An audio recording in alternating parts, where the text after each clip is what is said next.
Welcome to the Rise to the Challenge podcast. Joining me today, he's a Navy veteran, singer, and songwriter. It's Cody Howell. How are you doing today, Cody? Doing pretty good, man. How are you doing? Doing so good. We are so excited to have you on the show to talk about your rise to the challenge. What we like to do with all of our guests is go right to the beginning. Talk about where you're from and what you like doing growing up. Nice.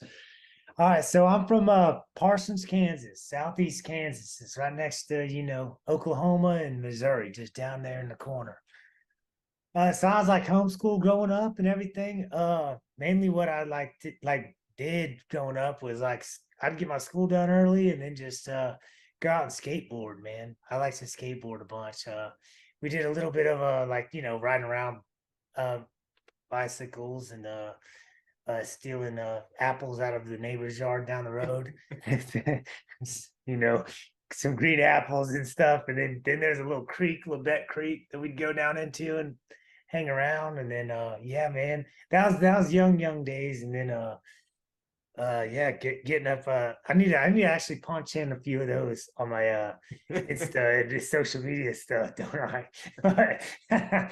I got some good photos from those times, but we got then getting a little older, man. We did I did some cage fighting, some a couple bull rides, and those were pretty fun, man.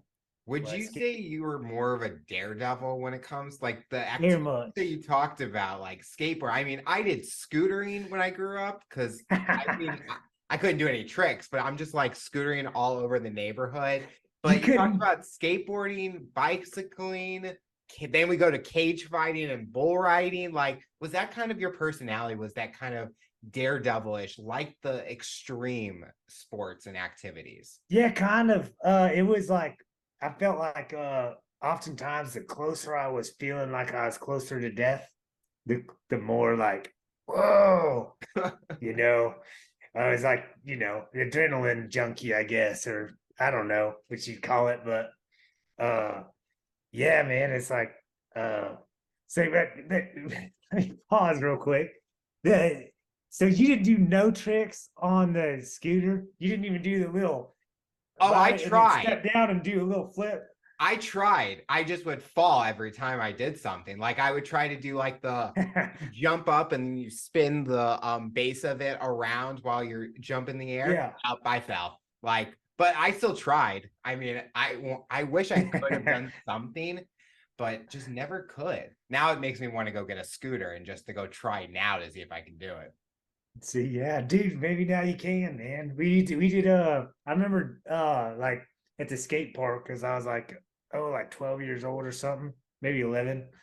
And they built a skate park in Parsons, and so there's a lot of us skateboarders and then some scooter guys, and they would be able to do it while jumping, just jumping and doing the little flip around. Mm-hmm. And then but I could never do that unless I was on a ramp, got a little more air. But if I was just like, I don't know, do they call it an ollie? I think they call it something else whenever you I jump thought on a it was scooter. called But an ollie. I mean, I feel like, I mean, I could be wrong, but like, aren't some skateboard terms, bicycle terms, they kind of all mix with each other because it's kind of the same technique in a way, even though it's on I different. think so. Except I think, oh, so on a skateboard, I think it's called an ollie. I'm going back into my memory. And on a bike, is it called a bunny hop? I would have no idea about the bicycle. I can't I can't I remember. would have no idea. But With it is good. Go with ahead, being sorry. with being homeschooled, was it hard with not having that interaction with other kids during the school time, or was after you got your studies done, that was the opportunity to really hang out with people in the neighborhood and things like that? Yeah, that was kind of the yeah, after school was the time to hang out with people other than my family. But there was 9 kids in the family. So we still yeah, 4 brothers, 4 sisters, and I'm right there, the ninth one, or actually fifth one, whatever in the middle. Uh is it's so there's already like, hanging out with each other and whatnot. But afterwards, then you got to meet other people that you didn't sit there and grow up and wrestle with and hate and then love and then all in the middle. But yeah, that was kind of like after getting all school done, and it was too kind of cool because you didn't have to sit there and wait till 3. You could work through all of your studies and then get it done, and then or you could even work through it a little more the day before or whatnot. Then the next day you work for it and you're done by noon. But it'd work either way. Growing up, did you have anyone that was a big inspiration? You have a huge family. Was family a really big inspiration motivator for you, or were there people outside the family that were those individuals? Yeah, well, see, my dad's a Baptist preacher too, so like kind of growing up, well, in the young time growing up, yeah, because right now we're talking about like prior to like freaking even being a teenager in a sense, and kind of being a teenager. But so like growing up, there was a Carter, um, Mike Carter, that was in our church, that he is the inspiration, and he's just he's good like Proverbs type of fella, like Hmm. just he's just a good fellow all around. And then getting a little older and whatnot, Galen Manners, he owned a internet. He still does. He owns the internet company Wave Wireless in Parsons. That he's a good inspiration. And then there's been other inspirations here and there. Those are just two. But yeah, Galen, man, I see I'll get into something else now. But he man, that guy, he like knows everything about electronics, everything about wireless stuff, everything about mechanics. It's just like, man, if I could know what he knew, or know Yep. what he knows, there's a lot of good inspirations, I guess. What about you? My inspirations were my family. I mean, my dad was a huge inspiration because he was one of those people that he would do anything for someone. Like, even if it's a friend he didn't know many for that long, he would go out of his way to help someone. He would go and do something for me. He would make ends meet just to make me happy. And I take that same mentality where I am today, is where I'm one of those people that I want to help as many people as I can and try any way I can. And that kind of shows the personality that I get from him into me. And the future generations of me, I want to keep that going in them because it's so valuable nowadays. If you are that much of a friend to those people, they're going to come to you when you need them. So it's kind of like you kind of get it reciprocated back. Yeah, that's pretty good truth, because like love goes a lot further than selfishness. Yeah.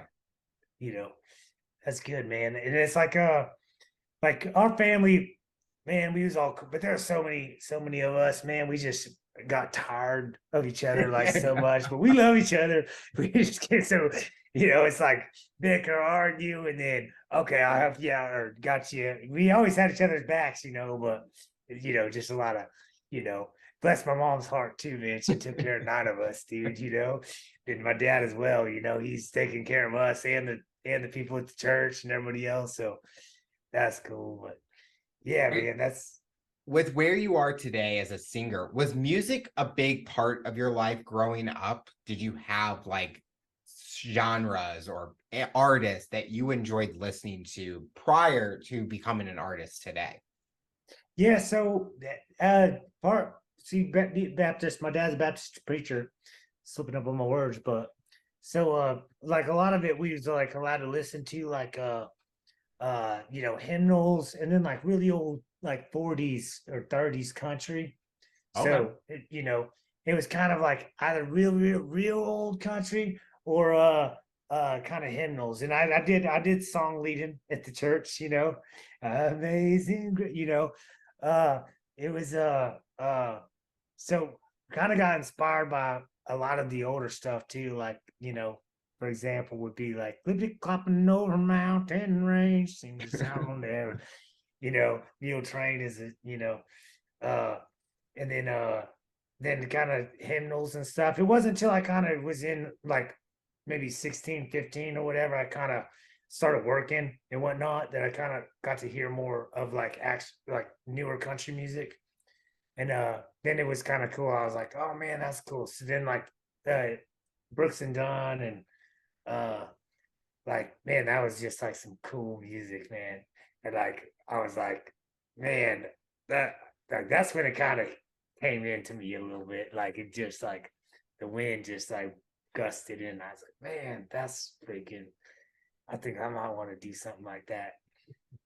Anyways, Do you feel that you needed to hear the stuff from the 30s and 40s to then kind of reflect and hear what was modern at the time that you were listening to kind of really understand the history to what you create today and kind of envisioning as inspiration from those eras? yeah, no doubt, man. Because partially too, that's part of my style too. Because it's yeah, you got like if you get too new, sometimes you don't get the like the terminology, not necessarily terminology, but just like uh the portions of songs that are just like a tiny little like moment or something, and then the writing that they did to make that tiny little moment like whoa, like I see it. It's not just like and some I think that gets a little lost, I guess, in more modern music. So getting those older ones, hearing those is like, whoa, I felt like I just went on like a little movie in my head hearing Mhm. that song. And then now you're seeing some other ones and you're like, whoa, okay, those ones are kind of like a movie, but these ones ain't, and then you're just kind of going through that section of thought process. And then that incorporated into my writing and everything, man. Sometimes we're asked that fun question, what do we want to do when we grow up? Or what's that dream job? When you were growing up, what was that dream job for you?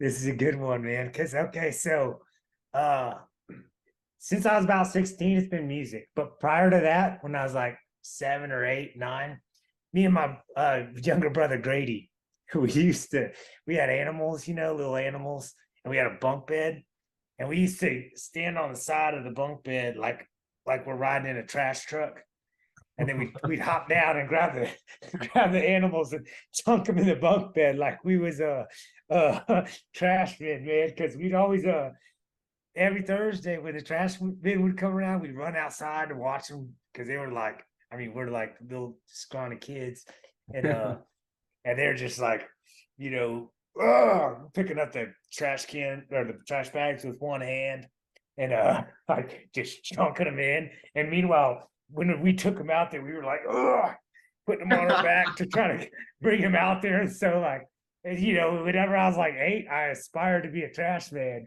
Whenever I was like 16, then I was like, oh man, this music stuff is pretty cool.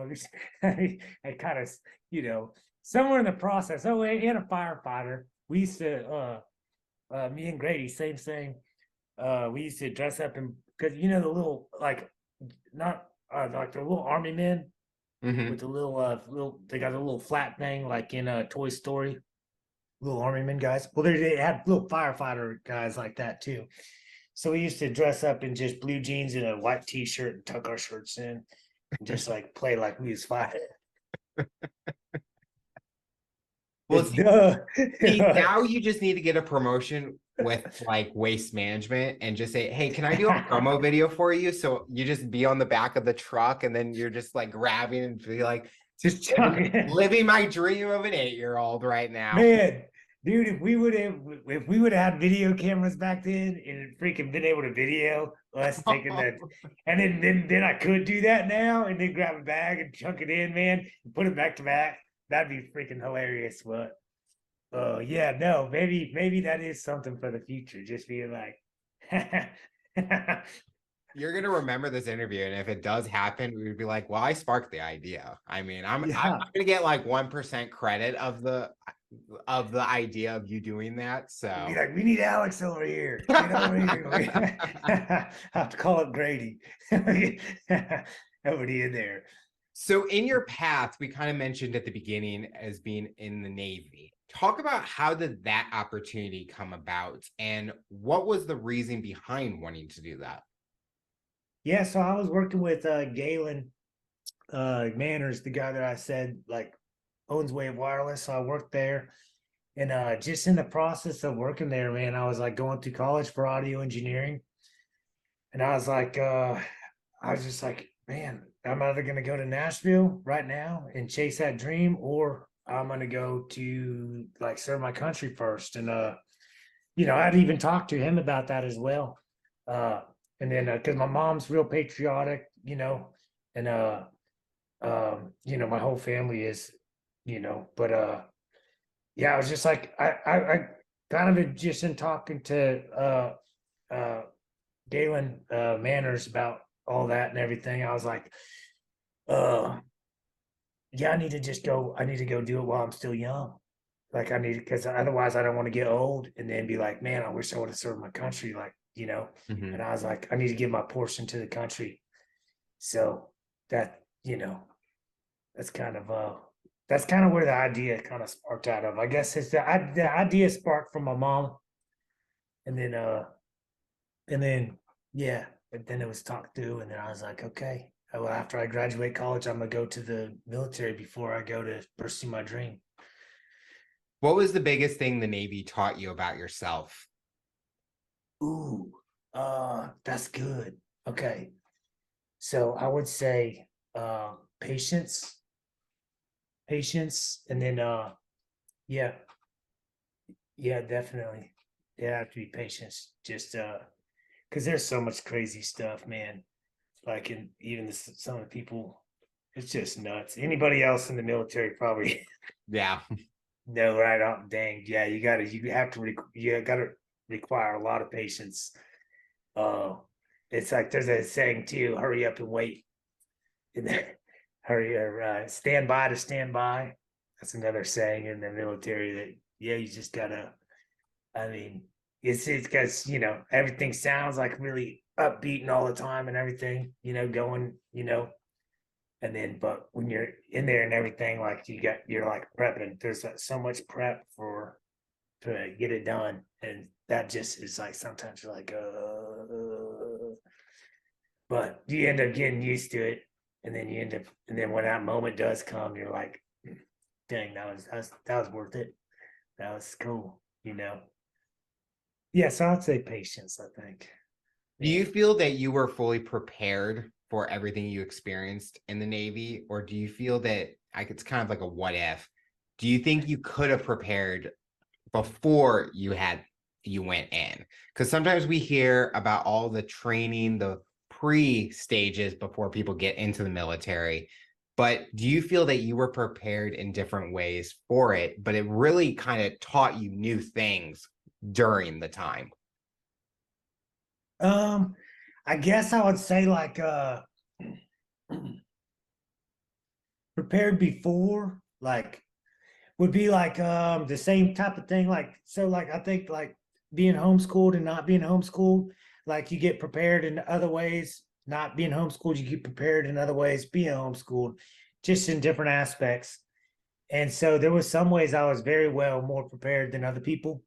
And then some ways I had to pick it up quick, because I wasn't always outgoing and everything. Like I was kind of, but like I wasn't like meeting new people or engaging with new people as much. I didn't have that down, but I learned it pretty fast in the military. But yeah, I never really had that down quite till I went to the military. That was one of the negatives. And then in the other side is more like, okay, if I came up with an idea, I knew it was good. I already expanded on all the different options that could have happened in whatever way. Like that was more of a homeschool thing, I think. And I knew it was going to work, and then it did work. Versus, sometimes just coming up with an idea and then people you know, oh well, this is a good idea, and then it's like, no, it doesn't work. Like Mhm. most of the times I was able to calculate uh most like most every different option and different route of different things that could go wrong, and then able to make it work. And then it's like, oh man, okay, that did work.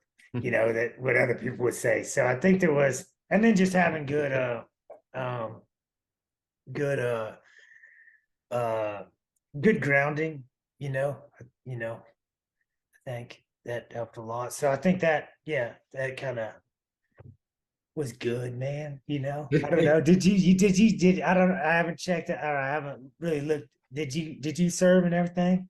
I did not. I did not, sir. Okay. Just because it's the one thing's step up to the challenge and stuff. Where did that name come from? I guess. Can I ask you a question? Yes. So the rise of the challenge for me is I'm a type 1 diabetic. So I've been living with a medical condition for almost 18 years now. So when I was 10, I got diagnosed. And so every year is always a challenge. And what Dang. rise the challenge is every day is a challenge that I always rise up to. So when I conquer that day, when I conquer something diabetic related, I know that I'm going to beat it. And so I use that same mentality in any action. If it's an athletic competition, is it a educational challenge that during school, if it's a work challenge, I always rise to the challenge. And that is kind of the mindset and motto I live by no matter what. I always see that sign every day at work when I'm working because my other office is on the other side. But I love it. I mean, I feel like I'm a phoenix and everyone is rising the challenge, even if they don't have a story, no matter what career they're in, no matter what they're facing personally, everyone is rising the challenge in one way or another. Do you ever get like so because like some, a lot of people, or I mean they come with a, whichever idea, and they're like, okay, boom, I'm gonna stick to this, stick to this, stick to this. And then it dwindles. How do you make sure that it doesn't dwindle? Are you talking about in an interview or just in No, general? just in general, like you're waking up, you're going to work or something, or each day and waking up, hey, do I rise to the challenge? Like, and then like you sit there and go with that, and then now it's 2 weeks later and it starts to dwindle off. Same as like, you know, starting a New Year's resolution or something. I'm not gonna do this, I'm not gonna smoke, I'm gonna start working out, or I'm gonna start doing something this, and then it dwindles away. So how do you keep the rise to the challenge mind aspect from dwindling? I think the dwindle is the challenge part. I think when you Yeah. look at it and you're kind of going off course, if someone's saying, I want to do a tough mudder, that was one of my New Year's resolution was to do a tough mudder. And there's days I didn't want to train for it. I didn't want to do anything with it. But I knew I had to do it for a personal challenge. And I knew if I didn't want to work out, I had to get up and work out. And I did. And so I think dwindling is the part where you're going to see if you can rise to it. Because if you get off course, how do you get back on course? Are you going to do something? Are you going to adapt to a different road? Kind of like if you're GPSing, there's 20 different ways you can get to from point A to point B. How are you going to get to point B? No matter which route you take, as long as you get to that end goal, you're doing it. You're rising to the challenge one way or another. Yeah, I get that. I was just asking, like, the times that you or in it, because I know the ones in me where I'm like, gosh, sometimes I'm like, I'm not gonna wake up. I'm gonna lay here on a dang bed, Oh, I you don't do know. that.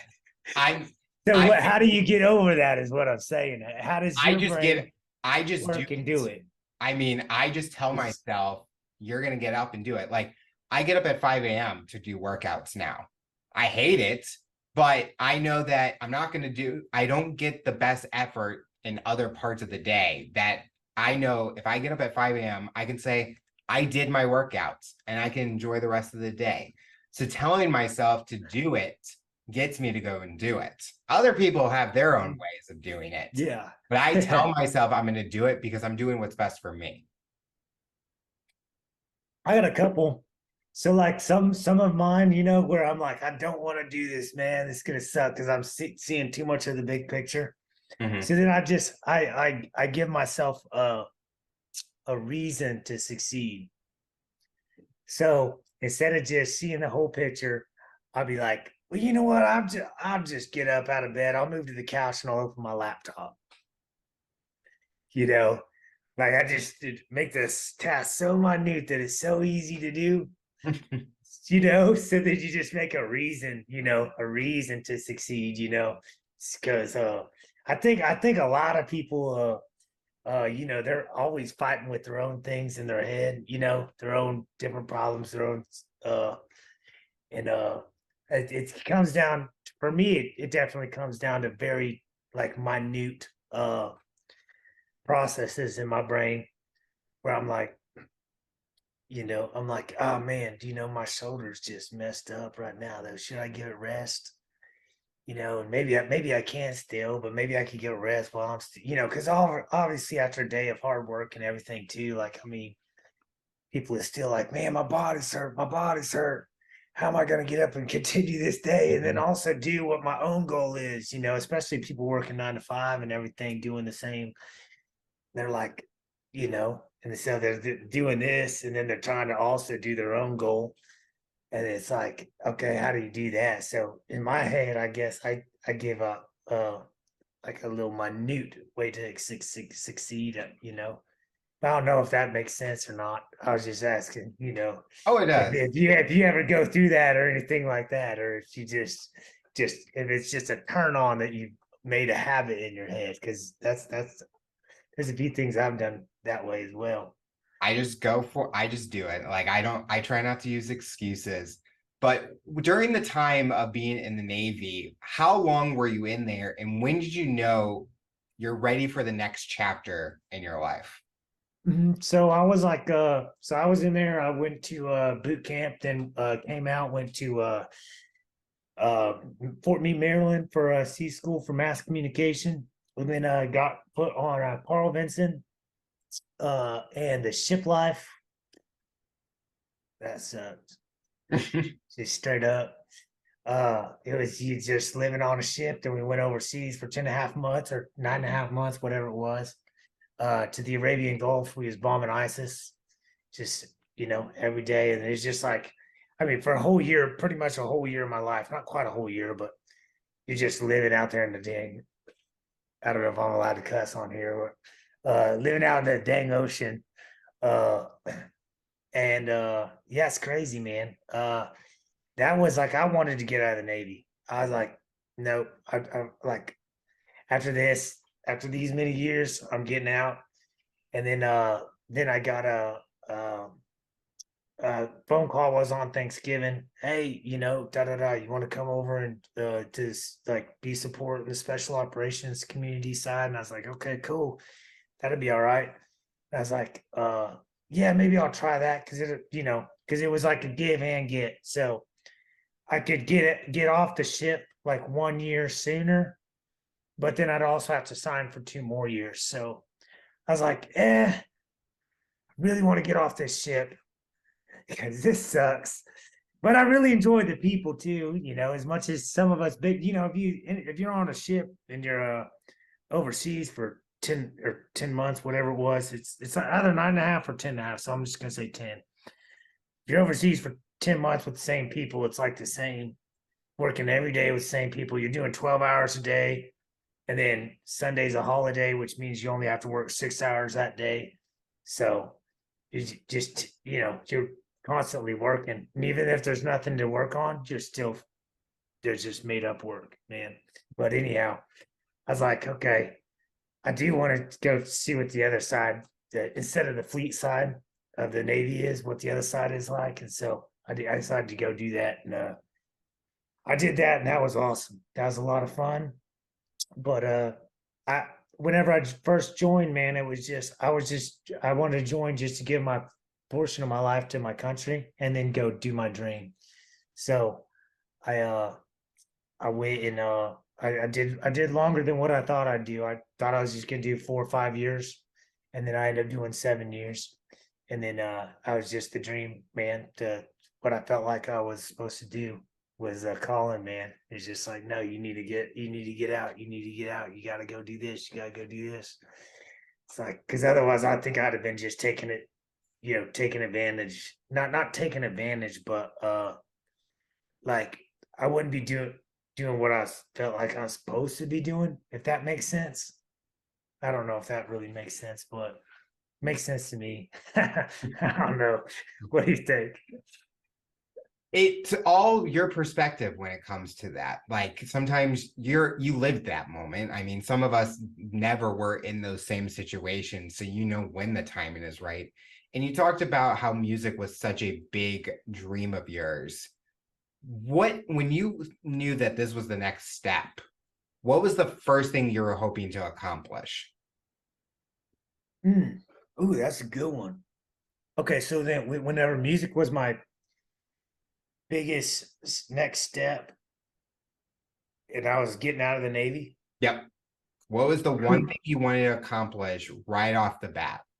I was like, man, can I just get into Belmont? Because I like coming into the Navy, I didn't know that there was a GI Bill and stuff that I could get college with. So, but I learned that, within the first couple months of getting in the Navy. And then I was like, coming out, I was like, man, I don't know, but I knew Belmont's in Nashville. And it was like, okay, other than that, it's Middle Tennessee. So I was just like Middle Tennessee State University. And I was like, other than that, I was like, man, can I just can I even get into college there? Like, I don't know. Like, am I good enough to get in there? So that was my first goal because I knew if I got into there, I'd be able to move over here, move into Nashville. And then I could just start working, networking as well, just get out there and do my best to see what, there's put my own body to the challenge and see if I could actually pull it off. That I mean, that was the biggest thing in my head that I was like, I gotta try to do this. That In the fall of 2023, you have your debut single coming out. Talk about this creation that you are creating, the new single. What can you share about it for listeners and your fan base? Okay, so this is a cool one, and I'm super glad that this is the first one to put out. So following right up on the military stuff and everything, coming in and going to Belmont and everything, and then just networking. I come across a fella named Jason Johnson, man, and so and it was just out there networking, meeting everybody I can meet, and I see this guy, and he's also a ex-military fellow, and he's the same guy that's sponsored me with his Project K9 Hero. And I support everything he does, man, because he's a man. He grinds it out, man. And he just keeps going. And uh, so he was a co-writer on this song. Anyway you go. So it's like I don't know, man. It's like it's meant to be or something in a way, man. Because uh, just meeting him and everything. He's like, hey, man, I got this nonprofit, and it's starting to come up, man. Da da da. It's like building, it's building, it's building, it's building. And he had it pretty well built. I mean, by the time now he's already gone to way more extremities on uh the I mean in building this nonprofit, and he does like the best numbers too. I think he's the I don't know if it's 5-star or ranked A or whatever it is, and whatever they rank nonprofits on. But so he he co-wrote this song with me called "Any Way You Go," and it was because I had it kind of written, man. I was it started with a dream a little bit, like a dream I had where like we was coming out of a Walmart, and then like, oh well, it don't matter whichever way you go, we're going. And then we went to this bonfire, and I Mhm. just woke up. I was like, wait, I feel like I got to write this down because I had halfway kind of thought in the dream that, oh, this will be a cool song. I woke up and then just kind of jotted down the idea, kind of had it roughly sketched. And then I hit up Jason, and then we got together down at his compound. And then just man, it was cool, man. He helped me. I kind of had the first verse written, the chorus written, then he helped me with the second verse, and then the last verse. But it's man, I don't know. It's a cool song, man. I think it's a pumpy one. It's a feel good song. It's a come together song. It's a song's called Any Way You Go, and it's I mean, we use bonfire as like we're all going to a bonfire, but it's a good country song welcoming to whoever they are that wants to come. And uh uh we just got done filming for 2 days bonfire footage, and or go ahead. Yeah. Yeah. We just got done filming some good bonfire footage, as well as we got the artwork done, and so that's up on Instagram and Facebook now. We put out a deal to say, go ahead, like we got like three different ones. Like, okay, pick which one you like and whatnot. And we got some good edits, man. Some people gave some good thoughts to it, so we put some edits to it, and we went with the one that the people wanted, because it was kind of what I wanted anyways. But either way, I still would have gone with whatever. But you know, I was good with any of them. But yeah, the people ended up wanting the same one that was my favorite. So I was like, cool. So, but yeah, we got the three different ones posted up there on Instagram, Facebook. So you have to check them out and talk on them if you want to. But yeah, man, just go ahead, man. I just In talked too much. addition to that new single, you're really starting out in your music journey during this time, and you're working on a debut EP also. What's exciting about creating these songs and really getting your name out there, as the music industry is a competitive area where people have to find their niche and they have to find what makes them unique than the other artists out there. When you're creating these songs, what's that for you? What's that mission that the listeners are going to be like, I can connect with Cody, or I'm going to enjoy what he's writing because others aren't doing that? I'd say like try not to be a copycat in Okay. the biggest way. Like, so like, you'll come across a lot of ideas, a lot of like easy way outs. Like I can be like, oh, and the stars are shining, and it's a good night, and I'm holding your hand, and it's, everything's feeling light, whatever you can say those lines, but it's like, okay, like, I mean, I'm going to extreme level, but like that's obviously extreme level, like where that's like obviously like it's too easy, too copycat. Mhm. So like you just gotta, I mean, for my brain, I just try to keep searching for like a new term or new something that hasn't been made up. And there's some songs that uh like even any way you go, it's a cool song, but that song's been written, you know. Mhm. I mean, in a different way, in a different style. But also that, I mean, you got to keep writing those songs because, people get, same with me, probably same with you, I'm guessing. Uh, you get at some point you're like, okay, I want to hear a different party song, or I want to hear a Yeah. different bonfire song. I want to hear the same bonfire song for 5 years straight. Like half the summer is enough, I need something else coming in, So, but they're, in a sense, they're kind of the same songs, just kind of written a little different. But the ones that like I'm really gonna push for is uh some of the ones that I got that are like uh not kind of written, the new terms, new ideas. That's what I'm kind of that's what I really push for.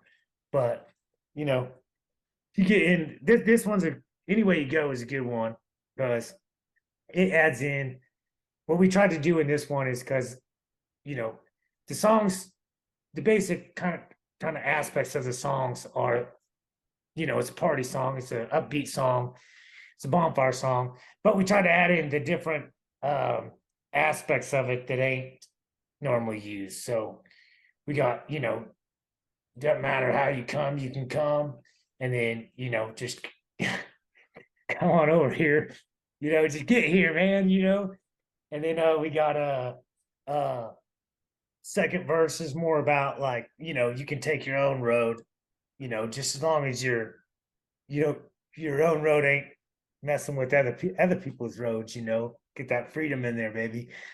And then last one is just like, do what you got to do to get there, but it's a cool one, man, I think. Something I ask all artists when they come on my show is, what's that dream venue, event, concert hall that you hope to perform at one day? Dang, I'm gonna have to take a drink on this one. Think about this. Now, it'd be interesting if you name the same one as others, because usually there's one venue that a lot of people say because it's so iconic. So I always get, And I probably already know what you're saying on that, but and I don't know if it's the right one that you're even saying, like, can I guess it? oh, you can guess it. I mean, but I'm curious for you because if it is the same, it just shows how iconic that venue is for people. And it's just awesome that everyone has that same dream and goal. They all are rising the challenge to it.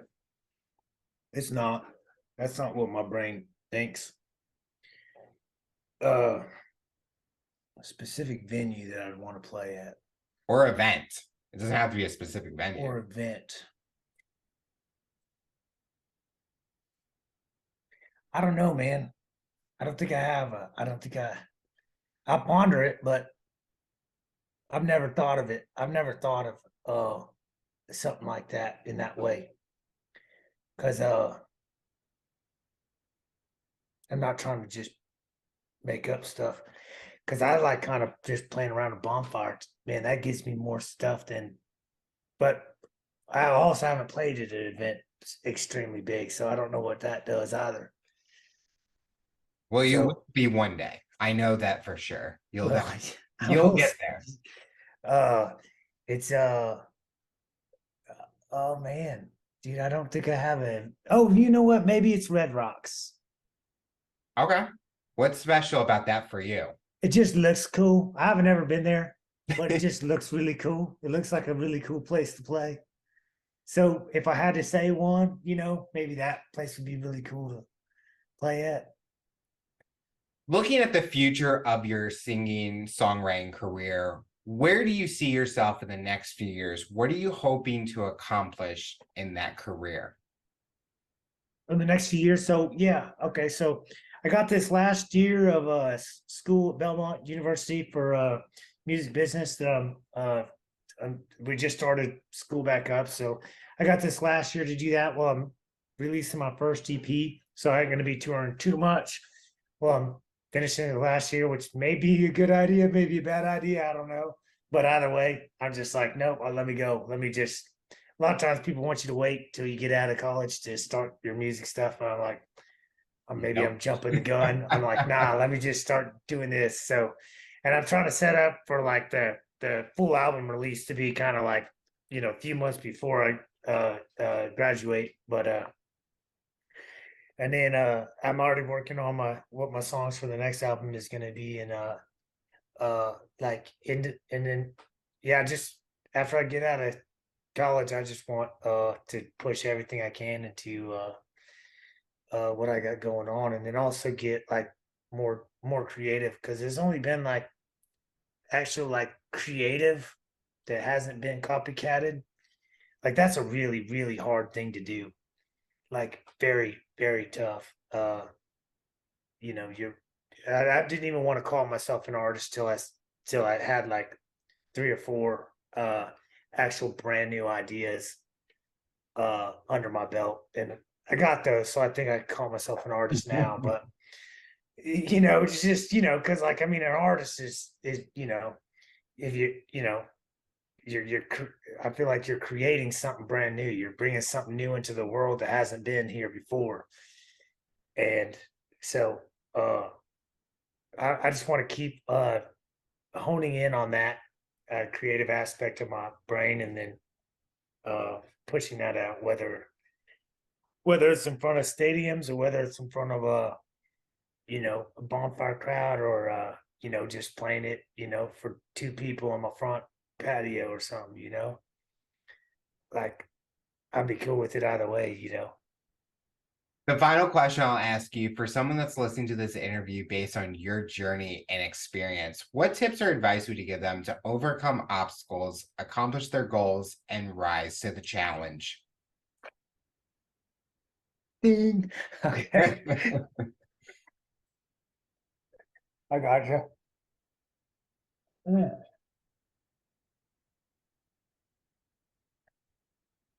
For me, it would be that uh, uh, make an excuse to succeed instead of an excuse to fail. Just make an excuse to succeed. Like same thing, cause my brain just dwindles, man. Like I get too if I'm rocking on the same thing, I'm like, oh, this is getting boring. So I just then I start to just be bored by it. So I gotta keep switching things up. But that's why I just always kind of keep rolling with make an excuse to succeed. And then another one is just go with the easy day motto. Like, no matter what type of situation you're in, just say easy day. It's just another day. We've been through worse. Yep. Uh and then yeah, man, just yeah, grinding through. Sometimes like, you don't want to go do it, but those are the times you probably need to do it. Anyhow. Well, Cody, I want to thank you so much for coming on the show and talking about your rise to the challenge. You're inspiring so many people, and we are excited to see what the future looks like for you. Thanks, man. I appreciate hanging out with you as well, Alex. Thank you for having me on. And yeah, thanks to Anna and Dawn as well for linking it all up and everything. And man, it's cool, man. I love your logo too, man. Rise the challenge, dude. That's cool. Hell yeah.